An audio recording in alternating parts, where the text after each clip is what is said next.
నేను బీఆర్ఎస్ పార్టీలోనే ఉన్నా. బీఆర్ఎస్ పార్టీని అధికారంలోకి తీసుకొచ్చి కేసీఆర్ని ముఖ్యమంత్రిని చేసేందుకోసం పని చేస్తున్నానని ఎమ్మెల్సీ కవితక్క చెప్పుకుంటేనే సొంతంగా జాగృతి పేరు మీద కూడా కార్యక్రమాలు చేస్తున్నది. ఇటు కార్ పార్టీ లీడర్లేమో కవితక్క గురించి మేమేం నాయకుల దగ్గర చర్చలు చేస్తలేమని అంటున్నారు.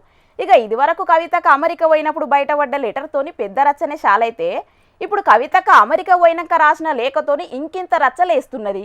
అసలు ఇంతకా లేఖలు ఏమున్నది, ఏం కథ పూరా గడుచుకుందాం పాండ్రి. సింగరేణిల కారు పార్టీకి అనుబంధంగా పనిచేస్తున్న తెలంగాణ బొగ్గుగని కార్మిక సంఘం గౌరవాధ్యక్షునిగా మాజీ మంత్రి కొప్పులీశ్వర్ ఎన్నుకున్నాడు ఇప్పుడు కారు పార్టీలో పెద్ద చర్చకే దారితీసింది.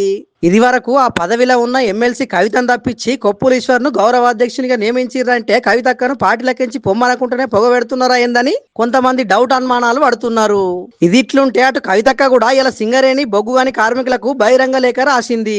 కొత్తగా ఎన్నికైన కొప్పులీశ్వర్ కు శుభాకాంక్షలు చెప్పుకుంటేనే కార్మిక చట్టాలకు విరుద్ధంగా పార్టీ ఆఫీసులో ఎన్నిక జరగడం తప్ప ఒప్ప అనే ముచ్చట పక్కకు పెడితే ఈ ఎన్నిక మాత్రం రాజకీయ కారణాలతోనే జరిగిందని ఆరోపణ చేసింది.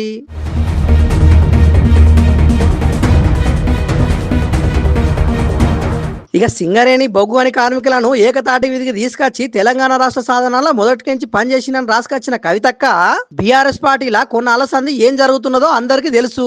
కేసీఆర్ కు రాసిన లేఖను నేను అమెరికా పోయినాక లీక్ చేసిర్రు. పార్టీలా నా మీద కుట్రలు చేస్తున్నది ఎవరో తెలవాలని ప్రశ్నించే వరకు నా మీద కక్ష కట్టినట్టు చేస్తున్నారని ఆరోపణలు చేసింది. కాంగ్రెస్ పార్టీ అధికారంలోకి వచ్చిన తర్వాత సింగరేణి కార్మికుల కోసం పోరాడుతుంటే నా మీద కుట్రలు వన్నుతున్నారు. కాకుంటే ఈ కుట్రలతోని నాకు వచ్చిన నష్టం ఏం లేదు గాని కార్మికుల శ్రేయస్సు కోసం పనిచేస్తున్న నన్ను తొలగించి వారి ఐక్యతను దెబ్బతీసేందుకు కొందరు ప్రయత్నం చేస్తున్నారని అన్నదంటే ఈ ముచ్చట్ల కవితక్కకు కోపం బగ్గనే ఉన్నట్టు అర్థమవుతున్నది.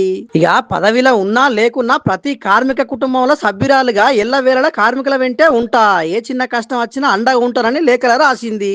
ఇటు ఎమ్మెల్సీ కవితక్కనేమో జాగృతి పేరు మీద కారు పార్టీకి సంబంధం లేకుండానే పెద్ద పెద్ద కార్యక్రమాలు చేస్తున్నది.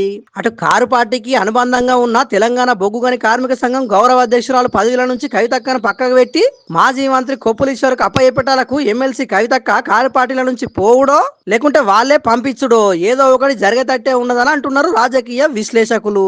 చూడాల మరి రేపట్ల ఏం జరుగుతుందో.